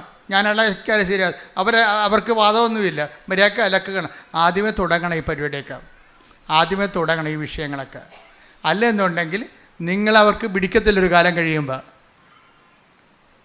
നിങ്ങളെ അവർക്ക് പിടിക്കത്തില്ല. എന്നുവെച്ചാൽ അവർക്ക് 10, 35, 30 വയസ്സായി കഴിയുമ്പോൾ, 25 വയസ്സായി കഴിയുമ്പോൾ അമ്മയ്ക്ക് പഴയതുപോലെ പലരെ ഒപ്പിക്കണം. അപ്പൻ അതിനേക്കാൾ വലിയ കർക്കശ അപ്പുറത്ത്. അപ്പോൾ ഇതിൻ്റെ ഇടയ്ക്ക് ഇവരെല്ലാവരും ഒപ്പിച്ച് വരുമ്പോൾ നമ്മളൊരു പരുവത്തിലാകും. ആർക്കും പിടിക്കത്തുമില്ല. പോരെ, അപ്പനും പിടിക്കത്തില്ല, അമ്മയ്ക്കും മക്കൾക്കും പിടിക്കത്തില്ല. നമ്മൾ അതിനിടക്കിടക്ക് മരുമകൾ കയറി വരികയാണെങ്കിൽ അവൾ കയറി വിരകി എല്ലാം അവിടെ കയ്യിലാക്കി. ഇപ്പം എന്താ, അപ്പം മകന് സമാധാനം. ഇപ്പോൾ അമ്മയല്ലേ എനിക്ക് ഉടുപ്പിലൊക്കെ തരാൻ ബുദ്ധിമുട്ടാണ്. ഇപ്പം അവന് പ്രശ്നമില്ല. അവൻ്റെ വീക്ക്നെസ് കണ്ടുവിട്ടിട്ട് അവൾ അതിൻ്റെ അകത്ത് കയറി കളിച്ച ആളാകും. ഉടമ്പടി എടുക്കുമ്പോൾ നമ്മൾ ശ്രദ്ധിക്കേണ്ട കാര്യം, ദൈവ സ്നേഹത്തിന് വിരുദ്ധമായ എന്തെങ്കിലും അടിയൊഴുക്കുകളുണ്ടെങ്കിൽ ഉടമ്പടി വർക്കൗട്ട് ചെയ്യത്തില്ല. ദൈവസ്നേഹത്തിന് നിങ്ങളെ അതായത് നിങ്ങളുടെ മനസ്സിലിരിപ്പ് വേറെ വല്ലതും ആണെങ്കിലേ, അതിനാണ് ഈ സത്യഹൃദയം എന്ന് പറഞ്ഞ വാക്കുണ്ട്. സത്യഹൃദയം. ഹെബ്രായർ 10:22. ഹെബ്രായർ 10:22. അതിനാൽ വിശ്വാസത്തിന്റെ ഉറപ്പുള്ള സത്യഹൃദയത്തോടെ കേട്ടില്ലേ എന്ന് പറഞ്ഞ് കേട്ടില്ലേ? സത്യഹൃദയം. അപ്പം കള്ളത്തിഹൃദയം ഉണ്ടെന്ന് എൻ്റെ അടുത്ത് അല്ലേ? ഇപ്പം മനസ്സിലായില്ലേ? ഇപ്പോഴാണ് മനസ്സിലാകുന്നത്. ഇത് സ്കാനിങ് അല്ലേ? ധ്യാനം എന്ന് പറഞ്ഞാൽ എന്താണ്? ഒരു പെറ്റ് സ്കാനിങ് പോലെ ഇരിക്കും. ഉള്ള ഡീറ്റെയിൽസ് എല്ലാം പുറത്ത് വരും. ഇപ്പം ഞാൻ പറഞ്ഞില്ലേ, ഇപ്പം മരുമകളുടെ കാര്യം പറഞ്ഞില്ലേ, അവൾ വന്നിട്ട് എല്ലാ പുത്തൻ പെണ്ണ് പെരപ്പേറ് അടയ്ക്കുന്ന കേൾക്കണ പോലെ അവൾ എല്ലാ കാര്യങ്ങളും ചെയ്യും. അപ്പൻ്റെ കാര്യം ചെയ്യും, അമ്മയുടെ കാര്യം ചെയ്യും. അവൾ അവിടെ ഗുഡ് സർട്ടിഫിക്കറ്റ് മേടിക്കുകയാണ് സംഭവം. പക്ഷേ അമ്മയ്ക്കിട്ട് ഇപ്പോൾ ആരെ വെക്കുകയാണ് ആ സംഭവം? മനസ്സിലായില്ലേ? അവരുടെ റോള് അടിച്ചു മാറ്റുകയാണ്. അപ്പോൾ ആ ഹൃദയത്തിൽ സത്യമില്ല. അച്ഛൻ പറഞ്ഞ മനസ്സിലായില്ലേ? അവളുടെ ഉദ്ദേശം വേറെയാണ്. അപ്പോൾ വേറെ ഒരു ഉദ്ദേശത്തിനാണ് ദുരുദ്ദേശം നമ്മൾ പറയണത്. അവളുടെ ഉദ്ദേശം വേറെയാണ്. ഉടമ്പടി ഇത് വർക്കൗട്ട് ചെയ്യത്തില്ല. കാര്യം ഉദ്ദേശം എന്താണെന്നുള്ളതാണ് പ്രശ്നം. ഒരു വിഷയത്തിൻ്റെ ഇൻറ്റൻഷൻസാണ് പ്രോബ്ലം. എന്ത് ചെയ്യുന്നു എന്നല്ല പ്രശ്നം. What spirit Leeds U. നീ ചിലപ്പോൾ ഭയങ്കര തങ്കപ്പെട്ട വർത്തമാനവും വലിയ നല്ല കാര്യമാണ് ചെയ്യണത്. പക്ഷേ അതിൻ്റെ ഇൻറ്റൻഷൻ മോശമാണെങ്കിൽ അതിൻ്റെ ഇൻറ്റൻഷൻ മോശമാണെങ്കിൽ ഈ സ്വർഗീയ ഇടത്തിലെ ദുരാത്മാവായിട്ടത് വർക്കൗട്ട് ചെയ്യും. ഉടമ്പടി നിയോഗങ്ങൾക്കുണ്ടാകുന്നൊരു കുഴപ്പം അതാണ്. ഈ നിയോഗങ്ങളൊക്കെ എഴുതി വെക്കുമ്പോഴും ഇൻറ്റൻഷൻ എന്നുവെച്ചാൽ അതിൻ്റെ അത് ഉള്ളിലുള്ള നിയോഗങ്ങൾക്കുള്ളിലെ നിയോഗങ്ങളാണ് ഈ ഇൻറ്റൻഷൻ, ഇന്നർ ഇൻറ്റൻഷൻസ്. അതായത് നിയോഗങ്ങൾക്കുള്ളിലെ നിയോഗങ്ങൾ. അത് മറ്റുള്ളവർക്ക് മിക്കവാറും പാരയിരിക്കും. അത് മറ്റുള്ളവർക്ക് അങ്ങനെ ഉണ്ടെങ്കിൽ നിങ്ങളത് പേറ്റി കളയണം. കാറ്റത്ത് പിടിക്കേണ്ടി വരും. നമ്മൾ പണ്ട് കാറ്റത്ത് പിടിക്കത്തില്ലായിരുന്നു അല്ലേ? എന്താണ് ഈ കാറ്റ് വരുമ്പോൾ തൂറ്റണമെന്നൊക്കെ പറയത്തില്ലേ? കാറ്റ് വരുമ്പോൾ കാറ്റത്ത് പിടിക്കും. നമുക്ക് പരിശുദ്ധാത്മാവിൻ്റെ കാറ്റിലാണ് നമ്മുടെ നിയോഗങ്ങൾ ഇങ്ങനെ പിടിക്കേണ്ടത്. അപ്പോൾ എന്ത് പറ്റും? പതിര് പറന്നു പോകും, കതിര് താഴെ വീഴും. എന്ന് വെച്ച് കഴിഞ്ഞാൽ ദുരാത്മാവില്ലാത്ത വിഷയങ്ങൾ, ദുരാത്മാവില്ലാത്ത ഇൻറ്റൻഷൻസിൻ്റെ ഇത് വരുന്നത്. നിങ്ങൾ 6 ഇൻറ്റൻഷൻസ് എഴുതി വെക്കുമ്പോഴേ എൻ്റെ അഭിപ്രായത്തിൽ നല്ല ഇൻറ്റൻഷൻ 2 കഴിഞ്ഞാൽ പിന്നെ എഴുതാനില്ലെങ്കിൽ എഴുതാൻ വേണ്ടി വെക്കരുത്. അതെല്ലാം ദൈവത്തിൻ്റെ കോളമായിട്ടിട്ടേക്കണം. പരിശുദ്ധാത്മാവ് പരിശുദ്ധാത്മാവ് പരിശുദ്ധാത്മാവെന്ന് എഴുതിയിട്ടേക്കണം. എന്താ കാര്യം? അപ്പം ദൈവത്തിനറിയാം നമുക്ക് എന്താണ് ആവശ്യമെന്നുള്ള അറിയാം. അല്ലെങ്കിൽ ഇപ്പോൾ അവിടെ ദുരാത്മാവ് കയറി പിടിക്കും. പരിശുദ്ധാത്മാവ് നമ്മൾ എഴുതിയില്ലെങ്കിൽ ദുരാത്മാവ് കയറി പിടിക്കുക. അവിടെ അങ്ങനെ ഒരു പ്രശ്നമുണ്ട്. ആ കോളം ഒഴിച്ചിടരുത്. ഒരു കാര്യത്തിനുള്ള പ്രശ്നം വെച്ചാൽ ഇപ്പോൾ ഒരു കോളം ഒഴിച്ചു കഴിഞ്ഞാൽ നമുക്കിവിടെ 2 ഓപ്ഷനേ ഉള്ളൂ. ഒന്നെങ്കിൽ പരിശുദ്ധാത്മാവ്, ഒരു ഓപ്ഷനേ ഉള്ളൂ പരിശുദ്ധാത്മാവ്, ബ്ലാങ്ക് ഇല്ല. അതാണ് ഈശോ പറഞ്ഞത്, നിങ്ങൾ ഒരു ആളിൽ നിന്ന് പിശാചിനെ ഒഴിപ്പിച്ച് കഴിഞ്ഞാൽ അത് വിജനമായ സ്ഥലത്തേക്ക് കറങ്ങി നടക്കും. പിന്നെ തിരിച്ചു വന്ന് ഇവിടെ നോക്കുമ്പോൾ ഇത് ഒഴിഞ്ഞു കിടക്കുകയാണെങ്കിൽ അവൻ തിരിച്ചതിൻ്റെ അകത്ത് കയറി വരും. പക്ഷേ നമ്മളിപ്പോൾ അടിച്ചു വാരി തൂത്തെന്നൊക്കെ പറയത്തില്ലേ? അടിച്ചത് വാരി തൂത്ത് തിന്മകളെല്ലാം. ഇപ്പോൾ കുമ്പസാരം തന്നെ നിങ്ങൾ മനസ്സാ പ്രായശ്ചിത്തം ചൊല്ലി 3 പ്രായശ്ചിത്തമായിട്ട് ഞങ്ങൾ പ്രായശ്ചിത്തമായിട്ട് തരുന്ന പ്രായശ്ചിത്തങ്ങൾ 5 സ്വർഗ്ഗസ്ഥ 5 നന്മ പറഞ്ഞോറിയും കഴിഞ്ഞ് കുമ്പസാരം കഴിയുമ്പോൾ എന്താ ശരിക്കും സംഭവിക്കണത്? പാത്രം കഴുകി വെടിപ്പാക്കിയെന്നേ ഉള്ളൂ. അത്രേ ഉള്ളൂ. അതിൻ്റെ അകത്ത് പാത്രം കഴുകി വെടിപ്പാക്കി, ആ സ്പേസ് അവിടെ കിടക്കുകയാണ്. നമ്മൾ സൂക്ഷിച്ചില്ല എന്നുണ്ടെങ്കിൽ കൺഫെഷന് അതിൽ തന്നെ ഒരു പ്രതിരോധ ശക്തിയുണ്ട്. പക്ഷേ ഇറ്റ് ഈസ് ലെഫ്റ്റ് ടു അവർ ഇൻറ്റൻഷൻ. നമ്മളെ ശ്രദ്ധ പോലെ ഇരിക്കും. കൺഫെഷന് അതിൽ തന്നെ ഒരു ആധ്യാത്മിക പ്രതിരോധ ശക്തി ഉണ്ട്. പക്ഷെ നമ്മളത് ശ്രദ്ധിക്കുന്നില്ല എന്നുണ്ടെങ്കിൽ ഈ പാത്രം കഴുകി വെക്കണത് എന്തിനാ? കാണാൻ വേണ്ടിയാണ്. കാണാൻ വേണ്ടി കഴുകി വെക്കണവരുണ്ട്. പാത്രം കഴുകി വെക്കണത് എന്തിനാ? ഭക്ഷണം കഴിക്കാനാണ്, ഉറപ്പല്ലേ? ഇപ്പം കുമ്പസാരിക്കണത് എന്തിനാണ്? പുണ്യത്തിൽ പുരോഗമിക്കാനാണ്, ഉറപ്പല്ലേ? കർത്താവിന് വേണ്ടി അധ്വാനിക്കാൻ. അവിടെ എല്ലാം ആ സ്പേസ് എല്ലാം പരിശുദ്ധാത്മാവിൻ്റെ ആണ്. നമ്മുടെ ആധ്യാത്മികതയിൽ നമുക്ക് വരുന്നൊരു പ്രശ്നമെന്ന് പറയണത്, നമുക്ക് 2 ഓപ്ഷനില്ല. പരിശുദ്ധാത്മാവ് ഇല്ല എന്നുണ്ടെങ്കിൽ, പരിശുദ്ധാത്മാവ് ഇല്ലാത്തൊരവസ്ഥ. ഇപ്പോൾ ഇന്ത്യൻ ഫിലോസഫിയിലൊക്കെ തൂരിയ സ്റ്റേജുണ്ട്. ടാബ്ല റാസ എന്ന് ഗ്രീക്ക് പറയണ പോലെ ഇന്ത്യയിലെ തൂരിയ സ്റ്റേജ്. ഇപ്പോൾ ഒരു നോൺ ആബ്സെൻറ്റ്, ഒരു ആബ്സെൻറ്റ് പ്ലേസ്, നിർവ്വാണത്തിൻ്റെ തന്നെ ഒരു ഘട്ടമാണത് തൂരിയ സ്റ്റേജ്. പക്ഷേ അതുപോലെ സ്റ്റാൻഡ്സ് ഈ ക്രിസ്ത്യൻ ഫിലോസഫിയിലില്ല, ക്രിസ്ത്യൻ തിയോളജിയിലില്ല. എന്താ കാര്യം വെച്ചാൽ, നിങ്ങൾക്ക് പരിശുദ്ധാത്മാവ് ഇല്ല എന്നുണ്ടെങ്കിൽ പിന്നെ അടുത്തത് എന്താണ്? അത് വെയ്ക്കൻ്റാണ്. വെയ്ക്കൻ്റ് ആകത്തില്ല ഒരിക്കലും. ആരാണ് വെയ്ക്കൻ്റ് ആകത്ത്? പിന്നെന്ത് ചെയ്യും? നമ്മൾ ശ്രദ്ധിച്ചില്ലെങ്കിൽ അതിനേക്കാൾ ദുരാത്മാക്കൾ പിന്നെ വന്ന് ഇതിൻ്റെ അകത്ത് കയറും. അപ്പം നമ്മളെന്താ ചെയ്യേണ്ടത്? പരിശുദ്ധാത്മാവിനെ തന്നെ ഇൻറ്റൻഷൻ വെക്കണം. അച്ഛൻ പറഞ്ഞ മനസ്സിലായ? പരിശുദ്ധാത്മാവിനെ തന്നെ നിയോഗം വെക്കണം. ഇപ്പം നിയോഗം ഇല്ല എന്ന് വെച്ച് കഴിഞ്ഞാൽ, 2 നിയോഗം, എനിക്ക് നിയോഗം ഇല്ല എന്നുണ്ടെങ്കിൽ ബാക്കിയെല്ലാം നിയോഗം ഇല്ല എന്നല്ല, പിന്നെ വല്ലതൊക്കെ എഴുതി വെക്കുകയല്ല ചെയ്യേണ്ടത്. മറിച്ച് പരിശുദ്ധാത്മാവിനെ നിറയ്ക്കണമേ എന്ന് എഴുതി വെക്കണം. പരിശുദ്ധാത്മാവിൻ്റെ ഫലങ്ങളാൽ നിറയ്ക്കണമേ, പരിശുദ്ധാത്മാവിൻ്റെ ദാനങ്ങളാൽ നിറയ്ക്കണമേ, ക്രിസ്തുവിൻ്റെ ദൗത്യമനുസരിച്ച് ജീവിക്കാൻ എന്നെ സഹായിക്കണം. എന്തെല്ലാം എഴുതി വെക്കാൻ പറ്റും? നിങ്ങളതിൻ്റെ അകത്ത് മുഴുവനും ഇത് നിങ്ങളുടെ ഇപ്പോൾ ഇപ്പം ഞാൻ കഴിഞ്ഞ ദിവസങ്ങളൊക്കെ ആൾക്കാരെ കാണുമ്പോൾ അവർ പറയും, അച്ഛാ മകൾക്ക് അവിടെ ഇത് PR കിട്ടണം അച്ഛാ എന്ന് പറയും. അപ്പോൾ PR കിട്ടണം, പിന്നെ ഭർത്താവിന് കുറച്ച് രോഗവും സ്മോളിഡിയൊക്കെ ഉണ്ടച്ചാ എന്നൊക്കെ പറയും. അപ്പം അതിനൊന്നും പ്രാർത്ഥിക്കണമെന്ന് പറയും. പിന്നെയും സമയം കിടക്കുമ്പോൾ ഇവർ ഉടനെ പറയും, അച്ഛാ എൻ്റെ അയൽവാസിക്ക് അങ്ങനെയാണ് ഇങ്ങനെയാണ്. അപ്പം നിർത്ത്, അത് അവരുടെ കാര്യമില്ല, വണ്ടി വിട്ടേക്കാൻ പറയും. അപ്പോൾ എന്തെങ്കിലും അവിടെ ഇല്ലെന്നുണ്ടെങ്കിൽ പിന്നെ വയ്യാവേരികളെല്ലാം കൂടി പറഞ്ഞു വെച്ച് ആദ്യം പറഞ്ഞ് ഡയല്യൂട്ടാക്കി കളയും. അത് ദുരാത്മാവിൻ്റെ ഒരു പ്രവർത്തനമാണ്. മറ്റുള്ളവരുടെ കാര്യം പറയണമെന്നില്ല. അങ്ങനെ അത്രയും സീരിയസ് ആണെങ്കിൽ അതായിരിക്കണം നിങ്ങൾ ആദ്യം പറയേണ്ടിയിരുന്നത്.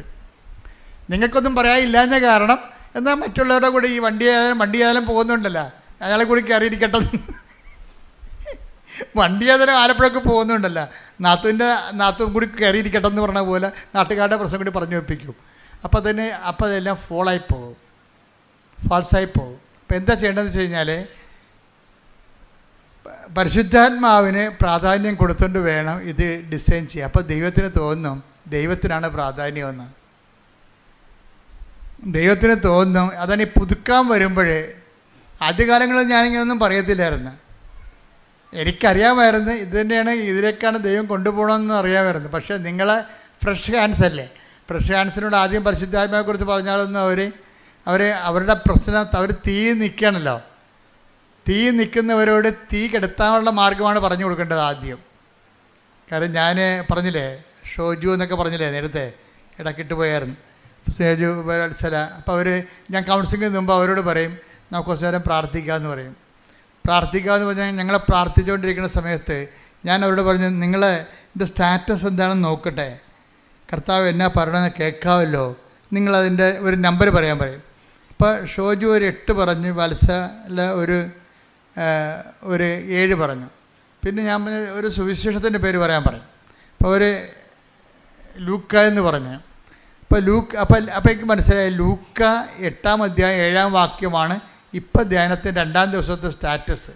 3-ാം ദിവസം ധ്യാനം എവിടെ നിൽക്കുന്നത് എന്തുണ്ട്, മീറ്റർ റീഡിംഗ് ആണ്. എൻ്റെ മീറ്റർ റീഡിംഗ് ആണ്. എന്താണ്? ലൂക്ക 8:7. നിങ്ങൾക്ക് ഇത് സിമ്പിളാണ്. നിങ്ങൾ ദൈവത്തിനെ വിട്ട് നിൽക്കാത്തവരാണ്, ഇപ്പം ഫങ്ഷനിലായിട്ട് വന്നതല്ല, ദൈവത്തിനെ വിട്ട് നിൽക്കാത്തവരാണെങ്കിൽ തീർച്ചയായിട്ടും വചനത്തിലൂടെ നിങ്ങൾ സംസാരിക്കും, സ്വപ്നത്തിലൂടെ സംസാരിക്കും.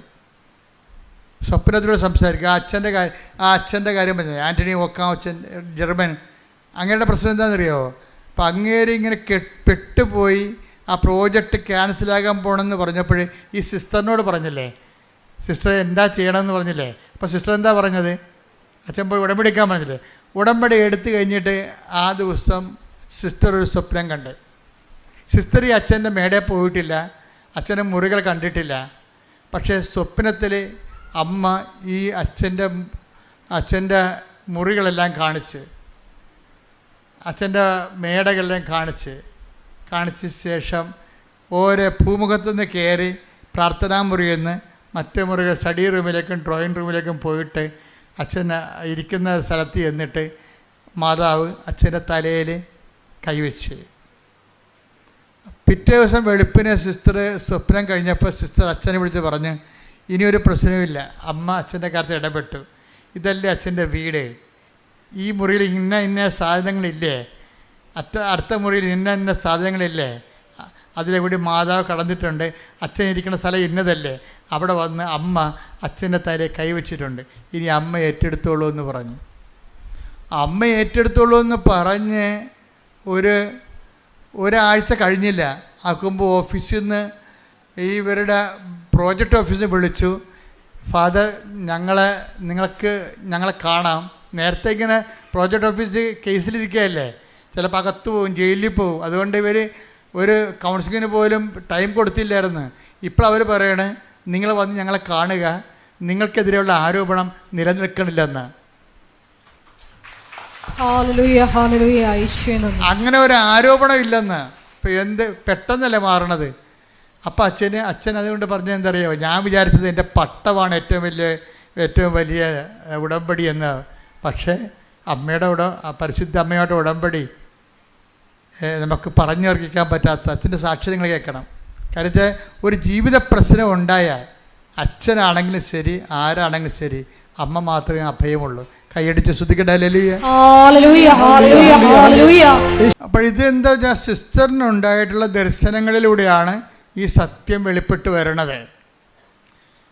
അതുകൊണ്ട് തന്നെയാണ് ഉടമ്പടിയുടെ ഒരു ടൈം കഴിഞ്ഞു കഴിഞ്ഞാൽ നമ്മൾ ഉടമ്പടി സത്യസന്ധരാണെന്നും ദൈവത്തോട് അടുപ്പമാണെന്ന് കണ്ടു കഴിഞ്ഞാൽ ദൈവം നമ്മളെ ദർശനങ്ങൾ കൊണ്ടും സ്വപ്നങ്ങൾ കൊണ്ടും ദൈവത്തിൻ്റെ സാന്നിധ്യം നമ്മളെ അറിയിച്ചുകൊണ്ടിരിക്കും. ഉടമ്പടിയാണ് സാന്നിധ്യത്തിൻ്റെ ഏറ്റവും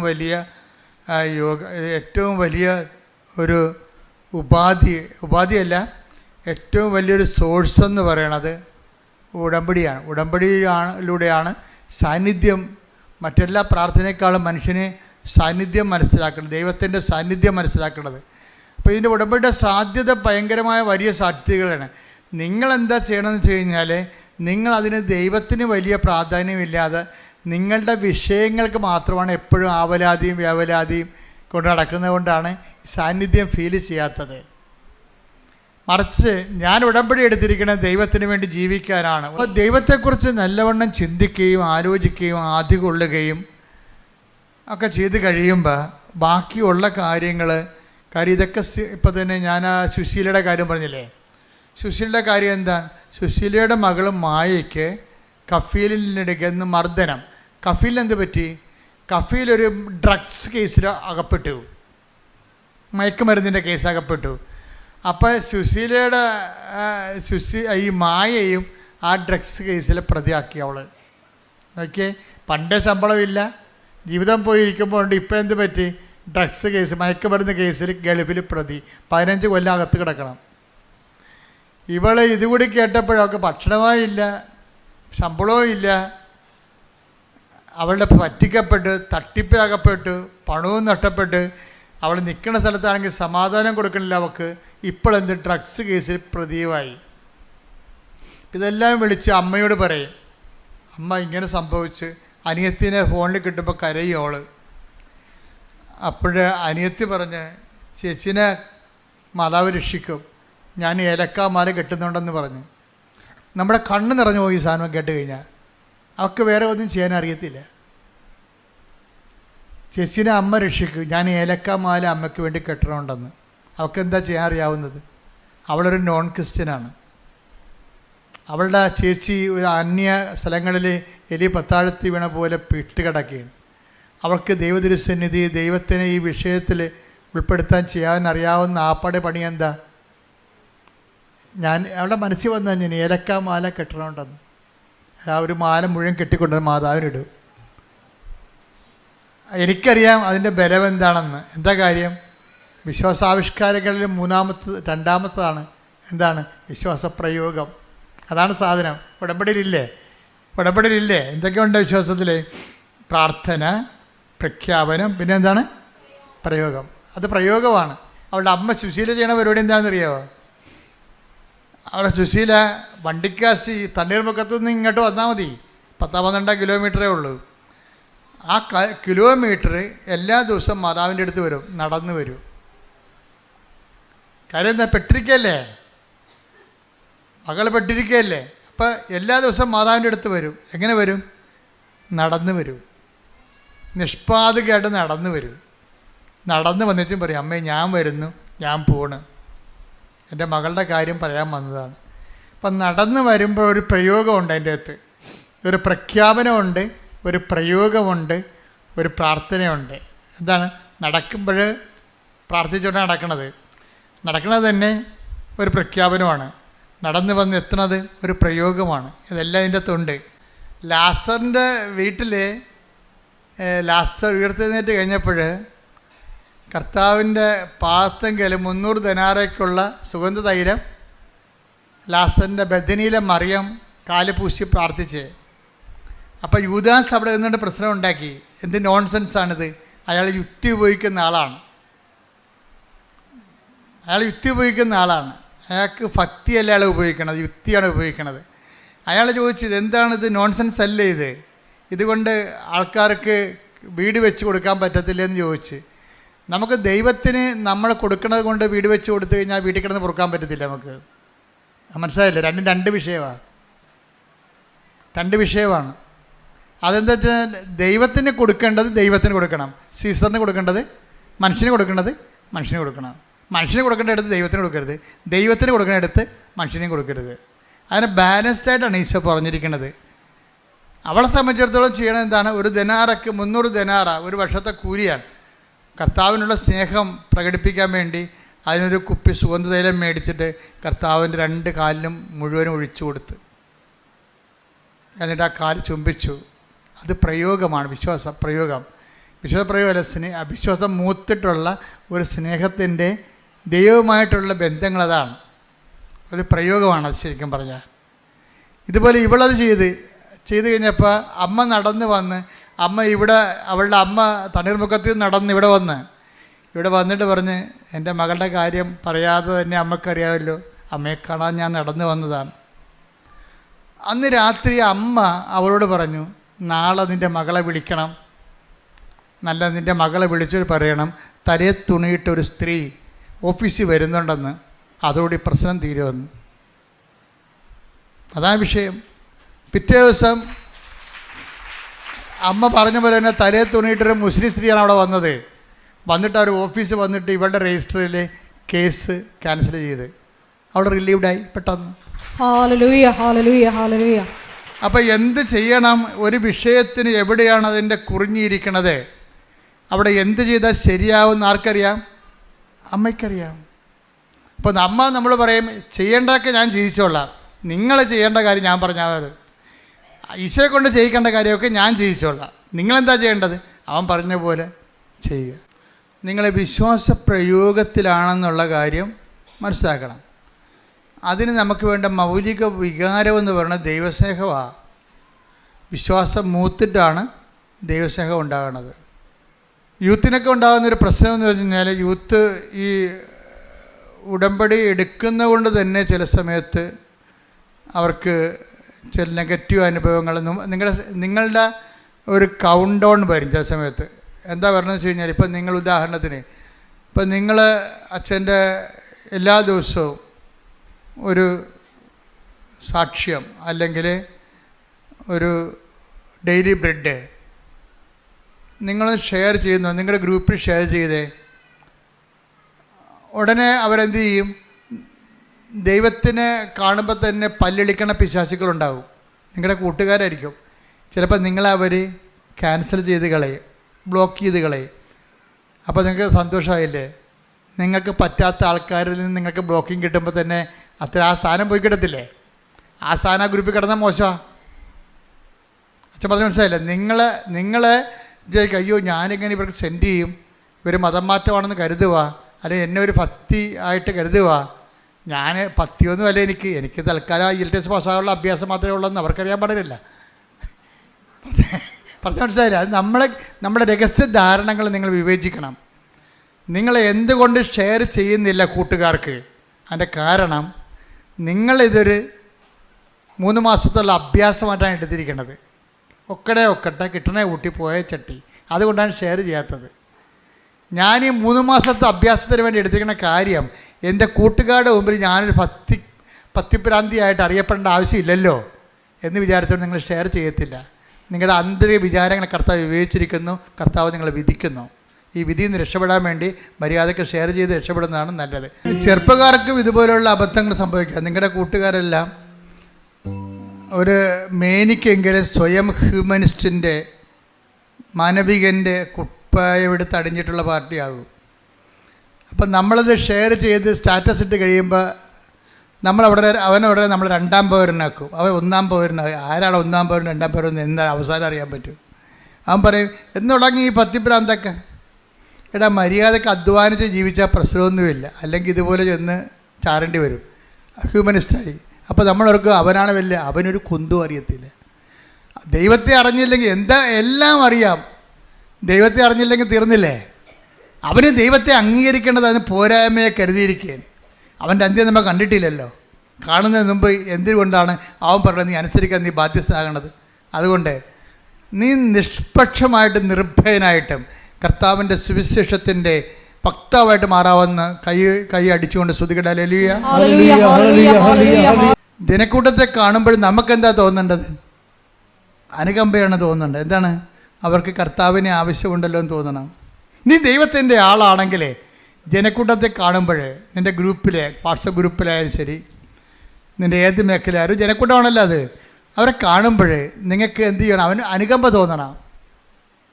എന്താണ്? അവർക്ക് കർത്താവിനെ അറിയത്തില്ലല്ലോ, അവരെ അറിയിക്കാനുള്ള അവർ ഇടയില്ലാത്ത ആടുകളെപ്പോലല്ലേ, കർത്താവില്ലാത്ത ആൾക്കാരെ പോലല്ലേ. അപ്പം അതുകൊണ്ട് തന്നെ ജനക്കൂട്ടത്തെ കാണുമ്പോൾ ചില അണ്ണന്മാർക്ക് എന്താ തോന്നണത്? അവർ ഓന്തുമാരുണ്ടല്ലോ, ഈ സായിപ്പിനെ കാണുമ്പോൾ കവാത്ത് മറക്കണം എന്ന് പറഞ്ഞാൽ ജനക്കൂട്ടത്തെ കാണുമ്പോൾ പിന്നെ മതം മറന്നു പോകും, വിശ്വാസം മറന്നു പോകും. ജനക്കൂട്ടത്തെ കാണുമ്പോൾ വിശ്വാസം മറക്കണത് ആരാണ്? ബിസിനസ്സുകാരായിരിക്കും, ഒരു സംശയമില്ല. എന്താ കാര്യം? ഇപ്പം നീ ക്രിസ്ത്യാനിയാണെന്ന് പറഞ്ഞു കഴിഞ്ഞാൽ നിൻ്റെ വസ്തു മുസ്ലിം മേടിക്കത്തില്ല, ഹിന്ദു മേടിക്കത്തില്ല. കേരളത്തിൽ ജാതീയത ശക്തമല്ലേ. അപ്പം അതുകൊണ്ട് എന്നാ ശരി, എനിക്ക് മതമില്ലെന്ന് പറഞ്ഞാൽ മതിയല്ല, മതമില്ലാത്ത ജീവനാണെന്നൊക്കെ പറഞ്ഞാൽ മതിയല്ലേ. എനിക്ക് മതമില്ല, ഞാൻ നിരീശ്വരവാദിയാണെന്ന് പറയുമ്പോൾ എൻ്റെ ചരക്ക് എല്ലാവരും മേടിക്കും. അപ്പോൾ മറ്റുള്ളവർ ചരക്ക് വിറ്റഴിക്കാൻ വേണ്ടി നീ ദൈവത്തിന് ഒറ്റിക്കൊടുത്തിട്ടുണ്ടെങ്കിൽ നീ ഇന്ന് മാപ്പ് പറയണം ഇവിടെ ഉടമ്പടിയിൽ വെച്ച്. കർത്താവേ, ഇതെല്ലാം കടന്നു പോകുന്നതാണ്, കടന്നു പോകാത്തത് നീ മാത്രമാണ്. ഞാൻ നിന്നെ മറ്റുള്ളവർക്ക് വേണ്ടി ഞാൻ എൻ്റെ ഐഡൻറ്റിറ്റി വെളിപ്പെടുത്താതിരുന്നിട്ടുണ്ടെങ്കിൽ, ഐഡൻറ്റിറ്റി തള്ളിപ്പറഞ്ഞിട്ടുണ്ടെങ്കിൽ കർത്താവേ മാപ്പ് ചോദിക്കുന്നു. ഈ പ്രാർത്ഥന കഴിഞ്ഞിട്ട് ഈ പ്രഖ്യാപനം എന്ന് പറയുമ്പോൾ ഉള്ള വിഷയം വെച്ചാൽ, ഈ പ്രഖ്യാപനം ആദ്യം നടത്തേണ്ടത് എവിടെയാണെന്ന് അറിയാമോ? തെരുവീതിയിലല്ല, സ്വന്തം വീട്ടിലാണ് നടത്തേണ്ടത്. വിശ്വാസം പ്രഖ്യാപിക്കേണ്ടത് എവിടെയാണ്? ആദ്യം സ്വന്തം വീട്ടിലാണ് പ്രഖ്യാപിക്കേണ്ടത് ആദ്യം. കാര്യം വിശ്വാസത്തിനെതിരായിരിക്കും ഭർത്താവ്, അല്ലെങ്കിൽ ഭാര്യ, അല്ലെങ്കിൽ മകൻ, അല്ലെങ്കിൽ മകള്. അവളെ കേൾക്കും, അയ്യോ അവൾ കേൾക്കും, അവളെല്ലാം പറയും. അതുകൊണ്ട് ഞാൻ പ്രത്യക്ഷക്കാരനെ ചുണ്ടിൻ്റെ താഴെ പ്രത്യക്ഷ പ്രാർത്ഥിച്ചുള്ള വിശ്വാസികളുണ്ട്. എന്താ കാര്യം? മകള് കേൾക്കും, അവൾക്ക് ഇഷ്ടപ്പെടത്തില്ലെന്ന്.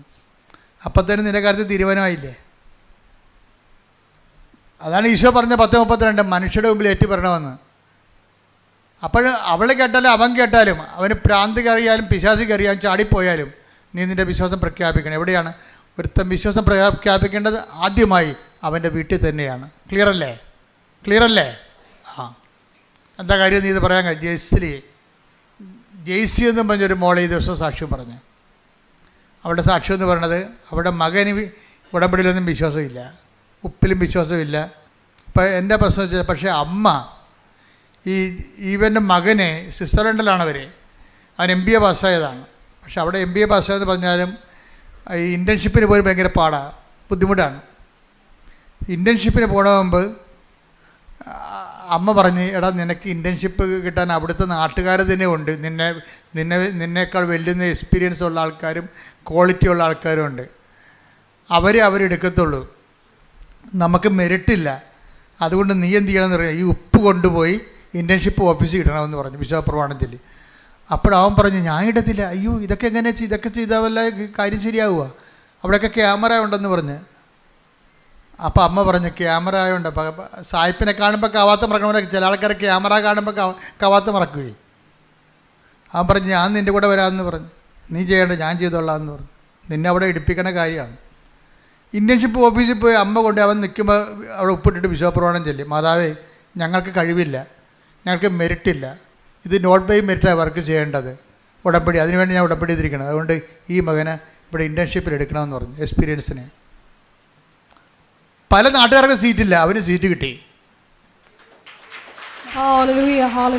അത് കഴിഞ്ഞപ്പോൾ പിന്നെ ആ കമ്പനി, വേറൊരു കമ്പനി അവനെ ജോലിക്ക് വിളിച്ചപ്പോൾ അമ്മ പറഞ്ഞേ, എടാ മകനെ ഉടമ്പടി ഉപ്പുണ്ട്, നമുക്കൊണ്ട് ഇടാമെന്ന് പറഞ്ഞ്. അപ്പോൾ അമ്മ പറഞ്ഞു, അമ്മ അതൊക്കെ ശരിയാകുക, അവിടെയൊക്കെ ഒത്തിരി ആൾക്കാരൊക്കെ ഉള്ളതാണ്. അപ്പോൾ നമ്മൾ രാത്രി ഓഫീസിൽ പോകാം, രാത്രി ഓഫീസ് അമ്മയുമായിട്ട് ഈ മകൻ്റെ കൂടെ അമ്മ രാത്രി ഓഫീസിൽ പോയിരിക്കുക. എന്നിട്ട് രാത്രി ഓഫീസിൽ പോയി അവിടെ നിന്ന് വിശ്വാസപ്രമാണം ചൊല്ലിയിട്ട് അവിടെ ഉപ്പിട്ടിട്ട് പോകുന്നു. പ്രഖ്യാപനമാണ്, വിശ്വാസ പ്രഖ്യാപനം. അപ്പോൾ നമുക്കൊരു അവസരം കിട്ടുമ്പോഴെന്നെ സംബന്ധിച്ചിടത്തോളം നമ്മൾ ദൈവത്തിന് തോന്നാം, നമ്മൾ ഏത് കാലാവസ്ഥയിലും കർത്താവിനെ തള്ളിപ്പറയത്തില്ല. സുവിശേഷം എന്ന് പറയുന്ന വിശ്വാസം, നമ്മളെന്താ കർത്താവ് തുടങ്ങണം എങ്ങനെയാണ്? വിശ്വസിക്കുക, സുവിശേഷത്തിൽ അനുദപിക്കുക, സുവിശേഷത്തിൽ വിശ്വസിക്കുക. അപ്പോൾ വിശ്വാസം എന്ന് പറയുന്നത് ബേസിക്കായിട്ട് വേണ്ടത് സുവിശേഷത്തിലാണ്. അനുദപിക്കുക, സുവിശേഷത്തെ വിശ്വസിക്കുക. അപ്പോൾ ദൈവത്തിൻ്റെ വചനങ്ങളിലും ദൈവത്തിൻ്റെ രക്ഷാകര പദ്ധതികളിലും ദൈവത്തിൻ്റെ പരിപാലന മാർഗങ്ങളിലെയും നമ്മൾ വിശ്വാസത്തിലെടുക്കണം. എന്നിട്ട് ആ വിശ്വാസത്തെ നമ്മൾ പ്രയോഗിക്കണമാണ് ഉപ്പിടുമ്പോൾ. ഉപ്പ് അവൻ പിന്നെ ഒരു ഗുണം ചെയ്തു, അവൻ അത്ര മോശക്കാരനല്ല. അവൻ എപ്പോഴും ഈ ഉപ്പൊക്കെ പബ്ലിക്കായിട്ട് ഇടാൻ ബുദ്ധിമുട്ടുണ്ടെങ്കിലും തൈലം പൂശിയിട്ടേ അവൻ ഇറങ്ങത്തുള്ളൂ. അവൻ ഇൻ്റർവ്യൂവിനാണെങ്കിലും വീട്ടിൽ എല്ലാ ഉടമ്പടി തൈലം പൂശിയിട്ട് ഇറങ്ങത്തുള്ളൂ. പക്ഷെ അമ്മ അതിനേക്കാൾ കടുത്ത ആൾക്കാരാണ്. പക്ഷേ നമ്മൾ നോക്കുമ്പോൾ അമ്മയുടെ സാക്ഷ്യം കേൾക്കുമ്പോഴുണ്ടല്ലോ, ഇവന് അവിടെ ജോലി കിട്ടാൻ ഒരു സാധ്യതയുമില്ല. പക്ഷേ അമ്മ മാതാവിൻ്റെ നോട്ട് ബൈ മെറിറ്റ് എന്നല്ലേ, എനിക്ക് കഴിവില്ല, എൻ്റെ കഴിവല്ല, നിൻ്റെ കൃപയെന്നല്ല എൻ്റെ പ്രഖ്യാപനം. നമ്മൾ വിശ്വസിക്കണത് എന്താ പ്രഖ്യാപിക്കണത്? എൻ്റെ കഴിവല്ല, നിൻ്റെ കൃപ. അതിനാണ് ഈ ഉപ്പിടണത്, വിശ്വാസപ്രമാണം ചെല്ലണത്. അപ്പോൾ ആ ജോലി അവന് കിട്ടി. അതിൻ്റെ സാക്ഷിയാണ് അവൻ പറഞ്ഞ കഴിഞ്ഞ ദിവസങ്ങളിൽ. ഞാൻ നിങ്ങളോട് പലപ്പോഴായിട്ട് പറഞ്ഞിരിക്കുന്ന കാര്യങ്ങളെല്ലാം കൃത്യവും കറക്റ്റായിട്ടുള്ള കാര്യങ്ങളും ആയിരക്കണക്കിന് ജനങ്ങൾ അവരുടെ ജീവിതത്തിൽ പ്രാവർത്തികമാക്കി വിജയിച്ച കാര്യങ്ങളാണ്. അതുകൊണ്ട് ചെയ്യുമ്പോൾ തന്നെ സൂക്ഷിച്ചും കൂടുതൽ ഈസിയായിട്ട് ചെയ്യാൻ കഴിയുന്നവർ കൂടുതൽ കഷ്ടപ്പെട്ട് നിവർത്തിക്കണം. പറഞ്ഞ മനസ്സിലായ കാര്യം, നിങ്ങളുമായിട്ട് കോമ്പറ്റ് ചെയ്യുന്ന ആൾക്കാർ വേറെയാണ്. കൂടുതൽ ഈസിയായിട്ട് ചെയ്യാൻ കഴിയുന്നവർ കൂടുതൽ കഷ്ടപ്പെട്ട് ഉടമ്പടി നിവർത്തിക്കണം. എന്താ കാര്യം വെച്ചാൽ, ഇപ്പോൾ ചിലരൊക്കെ സാക്ഷ്യം പറയാൻ വന്നിട്ട് പോകും, ഉടമ്പടി ചെയ്യാൻ വന്നു. അവർ ഉടമ്പടി ചെയ്യാൻ വേണ്ടി മാത്രം പ്ലെയിനിൽ സഞ്ചരിച്ച് അന്യരാജ്യത്തു നിന്ന് വന്നിട്ട് ഉടമ്പടി ചെയ്തിട്ട് അന്ന് തന്നെ പോകുകയാണ്. അവർക്ക് ഒരു ഉടമ്പടിക്ക് ലാഭമാകണത്, അവർക്ക് ഉടമ്പടിക്ക് ചിലവാകണത് 2.5 ലക്ഷം രൂപ 3 ലക്ഷം രൂപയാണ് ഒരു ഉടമ്പടിക്ക്. അപ്പം ഞങ്ങൾ രാവിലെ വന്ന് ഇവിടെ കലവൂരിൽ ആലപ്പുഴയിൽ നിന്നൊക്കെ വന്നിട്ട് ഞങ്ങൾ വെളുപ്പിനെ വന്ന് നിൽക്കണമെന്ന് പറയും. എപ്പോഴാണ് ഞാൻ ചോദിക്കുക, എത്ര മണിക്കാണ് വന്നത്? 7 മണിക്ക്. അതാണ് നിങ്ങളുടെ വെളുപ്പിനെ. ഞങ്ങൾ വെളുപ്പിനെ വന്ന് നിൽക്കണം എന്ന് പറയും. ഇവിടെ വെറുതെ നടന്ന് വന്നതായിരിക്കും. അപ്പം ഞാൻ എത്ര മണിക്ക്? 7 മണിക്ക്. അപ്പോൾ വെളുപ്പിനെന്ന് പറഞ്ഞാൽ 7 മണിക്കാണ്. ഇവർക്ക് ഇപ്പോഴും നേരം വെളുത്തിട്ടില്ല. അപ്പം അതുകൊണ്ട് കൂടുതൽ ഈസിയായിട്ട് വരുന്ന ആൾക്കാർ കൂടുതൽ അതിൻ്റെ അകത്ത് കഷ്ടപ്പെട്ട് ഇൻവെസ്റ്റ് ചെയ്യുമ്പോൾ ദൈവത്തിന് മനസ്സിലാകും ഇത് സത്യസന്ധമായ കാര്യമാണെന്ന്. പറഞ്ഞ മനസ്സിലായില്ലേ? ഇത് ഏറ്റവും വലിയ പ്രശ്നമേ. എനിക്ക് ഇപ്പോൾ ഇത്രയും നാൾ ലക്ഷക്കണക്കിന് മനുഷ്യർ ഉടമ്പടി എടുത്തപ്പോൾ എൻ്റെ മനസ്സിൽ പരിശുദ്ധാത്മ പറയണത്, ഇതിൻ്റെ ഏറ്റവും വലിയ കുഴപ്പം പിടിച്ച സംഭവം എന്താണെന്ന് അറിയാമോ? ദൈവത്തിനെ ഒന്ന് വിശ്വസിപ്പിച്ചെടുക്കുകയാണ്. ഞാൻ എടുത്തിരിക്കുന്ന സത്യസന്ധമായ ഉടമ്പടിയാണെന്ന് ദൈവത്തിനെ ഒന്ന് വിശ്വസിപ്പിച്ചെടുക്കാൻ വലിയ പാടാണ്. നമ്മളെടുത്തിരിക്കുന്ന ഉടമ്പടി, നിങ്ങളുടെ റിസ്ക് എന്ന് പറഞ്ഞാൽ എന്താണ്? ഉടമ്പടിയിലുള്ള റിസ്ക് ഫാക്ടർ എന്താണ്? ഈ നിങ്ങൾ എടുത്തിരിക്കുന്ന ഉടമ്പടി സത്യസന്ധമാണെന്ന് ദൈവത്തിനെ വിശ്വസിപ്പിച്ചെടുക്കണതാണ് പാട്. അത് ഇത്തിരി സമയമെടുക്കും. അത് നിങ്ങളുടെ ഓരോ കാര്യങ്ങളിലൂടെ നമ്മൾ സീരിയസ് ആണ് ഈ വിഷയത്തിൽ, സിൻസിയറാണെന്ന് ദൈവത്തിനെ നമ്മൾ വിശ്വസിപ്പിച്ചെടുക്കണം. അത് ഓരോ ദിവസത്തെയും ഉടമ്പടിയുടെ വെല്ലുവിളിയാണിത്. എന്താണ്? എൻ്റെ ഉടമ്പടി കർത്താവിനെ കൊണ്ട് കൺകർ ചെയ്യിക്കണം. My covenant must be concurred by Jesus. അത് ദിവസങ്ങളും ഉയർത്തണ വെല്ലുവിളിയാണ്. നമ്മുടെ മുമ്പിൽ ഓരോ ദിവസവും ഉയർത്തണ വെല്ലുവിളിയാണ് നമ്മളെടുത്തിരിക്കുന്ന ഉടമ്പടിയെ കൊണ്ട് ദൈവത്തെ കൊണ്ട് അംഗീകരിപ്പിച്ചെടുക്കുക എന്നുള്ളത്. ആ സത്യസന്ധമായ ഉടമ്പടിയാണെന്ന്. അത് അഭ്യാസം കാണിക്കാൻ ചെയ്തതല്ല, ദൈവത്തോടുള്ള സ്നേഹത്താൽ വിശ്വസിച്ച് ഇത് അവസാനത്തെ തിരഞ്ഞെടുപ്പാണെന്നുള്ള ബോധ്യത്തിലാണ് എൻ്റെ മക്കൾ ചെയ്യണമെന്നുണ്ടെങ്കിൽ പെട്ടെന്ന് ഇത് ഫയറാകണത്. അതുകൊണ്ട് അറിഞ്ഞ് ആണ് ഇതിൻ്റെ അകത്ത് ഇൻവെസ്റ്റ് ചെയ്യേണ്ടത്. സ്തുതിക്കട്ടെ. Hallelujah, hallelujah, hallelujah, hallelujah, hallelujah. കൃപാസനത്തിൽ ജീവനോടെ പ്രത്യക്ഷപ്പെട്ട അമ്മ തന്നെയാണ്. നിങ്ങൾ കൈവെക്കുമ്പോൾ ആ കൈവെക്കുന്നിടത്ത് അമ്മയുടെ കൈകൾ വെക്കുന്നുണ്ടെന്ന ബോധ്യം ഉണ്ടാകണം. എവിടെയാണ് രോഗം? മുതുകിന് രോഗമുള്ളവരുണ്ട്, സ്പോണ്ടിലോസിസ് രോഗമുള്ളവരുണ്ട്, കഴുത്തിന് രോഗമുള്ളവരുണ്ട്, ഉദരത്തിന് രോഗമുള്ളവരുണ്ട്, കരളിന് രോഗമുള്ളവരുണ്ട്, ഹൃദയത്തിന് രോഗമുള്ളവരുണ്ട്, ശിരസിന് രോഗമുള്ളവരുണ്ട്, സർവാംഗം രോഗമുള്ളവരുണ്ട്. അവിടെ എല്ലാ ഇടങ്ങളിലും കൈകൾ വെച്ചുകൊണ്ട് ഇടിമുഴക്കം പോലെ ശ്രദ്ധിക്കട്ടെ, സൗഖ്യത്തിനായി ശ്രദ്ധിക്കട്ടെ. എല്ലാ രോഗങ്ങളും സുഖപ്പെട്ടുകൊണ്ട് ഈ ആരാധനയിലൂടെ അങ്ങയുടെ നാമത്തെ വീണ്ടും വീണ്ടും മഹത്വപ്പെടുത്തണമേ. Hallelujah, hallelujah, hallelujah. കർത്താവേ, നിന്റെ ഉന്നതമായ നാമത്തിന് സ്വന്തം ചെയ്യുന്ന കർത്താവേ, നിന്റെ വിശുദ്ധ പൗരോഹിത്യത്തെ മഹത്വപ്പെടുത്തണമേ. കർത്താവേ, സഭയിലുള്ള സാന്നിധ്യം പ്രകടമാക്കണമേ. അമ്മേ, പരിശുദ്ധ അമ്മേ, ദേവമാതാവേ, എല്ലാ മക്കൾക്കും വേണ്ടി മധ്യസ്ഥം വഹിക്കണമേ. ഉച്ച മുതൽ ഉള്ളംകാൽ വരെ അങ്ങയുടെ വിശുദ്ധമായ രക്തത്താൽ കഴുകണമെന്ന് പ്രാർത്ഥിക്കുന്ന കോശങ്ങളിലെ രക്തധമനികളിലെ കർത്താവിൻ്റെ രക്തം പടരട്ടെ. കോശങ്ങളിലെ രക്തധമനികളിലെ ശിഷ്ടമുള്ള ഇടങ്ങളിലെ, അതുപോലെ തന്നെ പിസ്സുലുള്ള ഇടങ്ങളിലെ, പിസിയോടി ഉള്ള ഇടങ്ങളിലെ, മുഴകളുള്ള ഇടങ്ങളിലെ കർത്താവിൻ്റെ രക്തം പടരട്ടെ. രക്തം കട്ടപിടിച്ച അവസ്ഥകളെ യേശു ക്രിസ്തു നാമത്തിൽ മെൽട്ടായി പോകട്ടെ. മക്കളില്ലാത്തവർ, ബോധം മറഞ്ഞവരെ, തളർന്ന് കിടക്കുന്നവർ, രോഗി മരുന്ന് ഏൽക്കാത്തവർ, കിടപ്പിലായിപ്പോയിട്ടുള്ളവർ, ഭക്ഷണം കഴിക്കാൻ പറ്റാത്തവർ, വെള്ളം കുടിക്കാൻ പറ്റാത്തവർ, മൂത്രമറിയാതെ പോകുന്നവർ, രക്തമൊഴുകാതെ പോകുന്നവർ, സ്രാവങ്ങളുള്ളവർ, ചെവിന്ന് പഴുപ്പ് വരുന്നവർ, നിർത്താത്ത മൂക്കൊലിപ്പുള്ളവർ, ഉച്ച മുതൽ ഉള്ളംകാൽ വരെ കർത്താവിൻ്റെ വിശുദ്ധമായ രക്തത്താൽ കഴുകപ്പെടട്ടെ.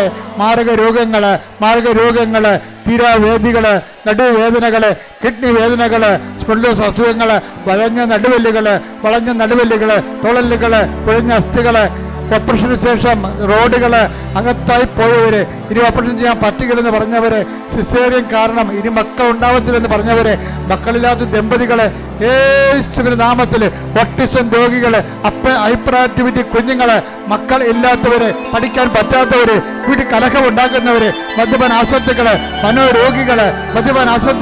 മനോരോഗികള്, എപ്പിലെപ്സി രോഗികള്, അപസ്മാ രോഗങ്ങള്, വിട്ടുമാറാത്ത പനികള്, രോഗങ്ങള്, പീഡകള്, ആദികള്, വ്യാധികള്, അസമാധാനങ്ങള്, യേശുവിന്റെ നാമത്തില് മാറിപ്പോകട്ടെ. ശ്രദ്ധിക്കട്ടെ. നടപടിയിൽ ഇരിക്കുന്നവര്, വിവാഹത്തില് ബന്ധം പിരിഞ്ഞുകൊണ്ടിരിക്കുന്നവര്, കോടതി കേസ് കിടക്കുന്നവര്, അതുപോലെ തന്നെ കോടതിയിൽ അദാലത്തിന് വിളിച്ചിരിക്കുന്നവര്, ഓരോരോ വിഷയങ്ങൾക്ക് വേണ്ടിയും കർത്താവിന്റെ തിരുസഭയിൽ കണ്ണീരോടെ പ്രാർത്ഥിക്കുന്നവർ, പറഞ്ഞാൽ അനുസരിക്കാത്ത മക്കള്, വീട്ടിൽ നിന്ന് ഇറങ്ങിപ്പോകുന്ന മക്കള്, തോന്നുമ്പോൾ തിരിച്ചു വരുന്ന മക്കള്, അനുസരണ ഇല്ലാത്തവര്, തെറ്റായ പ്രണയത്തിൽ കുടുങ്ങിക്കൊണ്ട് കുടുംബത്തിന് നാശം വിതക്കുന്ന മക്കള്, അന്ധമായ അവസ്ഥകളിൽ കുടുംബത്തിൻ്റെ കാര്യങ്ങളൊന്നും അന്വേഷിക്കത്തില്ല, മാതാപിതാക്കന്മാർ അന്വേഷിക്കത്തില്ല, മക്കളെ സഹോദരങ്ങൾ അന്വേഷിക്കത്തില്ല, സ്വന്തം കാര്യം മാത്രം നോക്കിക്കൊണ്ട് സ്വന്തം കാര്യത്തിന് വേണ്ടി കുടുംബത്തെ ഉപദ്രവിച്ചുകൊണ്ടിരിക്കുന്നവരെ, കുടുംബത്തിൻ്റെ അസുര വിത്തുകൾ എന്ന് പറയുന്ന സന്തതികള്, അവരുടെ മേലെല്ലാം കർത്താവിന്റെ രക്തം പതിക്കട്ടെ. യേശുവിന്റെ നാമത്തില്, സഭയുടെ അധികാരത്തില്, പുരുഷന്റെ അടയാളത്തില്, ദൈവത്തിന്റെ ശക്തിയാൽ മാരക തടസ്സങ്ങള്, തീരാവേദ്യങ്ങള്, ജീവിതദുരിതങ്ങള് യേശുവിന്റെ നാമത്തിൽ മാറിപ്പോകട്ടെ. മുട്ടനിക്ക സമാപന ആശീർവാദമാണ്. ശിരസ് നമിച്ച് നമുക്ക് ദിവ്യകാരുണ്യനാഥന്റെ ആശീർവാദം സ്വീകരിക്കാം.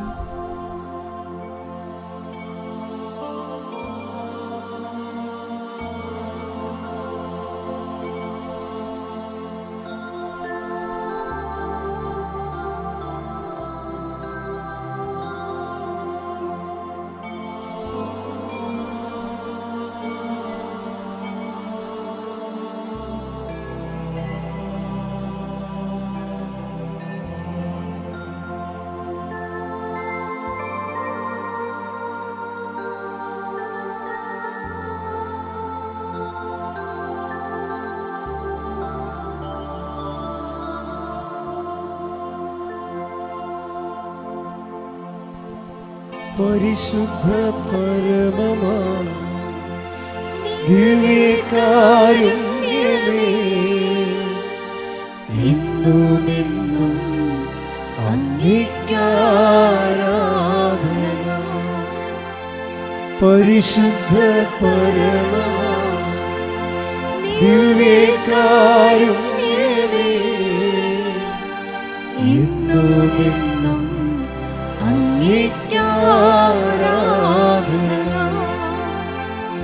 പരിശുദ്ധ പരമമാ ദിവ്യകാരുണ്യമേ എന്നും അങ്ങേയ്ക്കാരാധന.